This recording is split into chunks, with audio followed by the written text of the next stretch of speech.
ಪ್ರಭು ನ್ಯೂಸ್ಗೆ ಸ್ವಾಗತ. ರಾಷ್ಟ್ರ ಮಟ್ಟದಲ್ಲಿಯೇ ಪ್ರಸಿದ್ಧತೆ ಹೊಂದಿದ್ದ ಹಿರಣ್ಯಕೇಶಿ ಸಕ್ಕರೆ ಕಾರ್ಖಾನೆಯಲ್ಲಿ ದುರ್ಘಟನೆ. 11 ಜನವರಿ ರಾತ್ರಿ 9:10 ಸುಮಾರಿಗೆ ಕಾರ್ಖಾನೆಯ ಒಳಗೆ ಸುಣ್ಣದ ಮಷಿನ್ ಇರುವಂಥ ಬೆಲ್ಟ್ನಲ್ಲಿ ಸಿಲುಕಿ ಸುಣ್ಣದ ಕೆಲಸ ಮಾಡುತ್ತಿರುವ ಸಚಿನ್ ಅಜ್ಜಪ್ಪ ದಾಮಣೆ ಸಕೀನ್ ಅಮ್ಮಿನಬಾವಿ, ಅಂದಾಜು ವಯಸ್ಸು 36, ಈತನು ಸ್ಥಳದಲ್ಲಿಯೇ ದುರ್ಮರಣ ಹೊಂದಿರುತ್ತಾನೆ.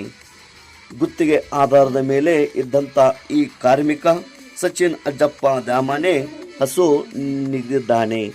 ಈ ಒಂದು ದುರಂತಕ್ಕೆ ಕಾರಣ ಏನು ತಿಳಿದು ಬಂದಿಲ್ಲ.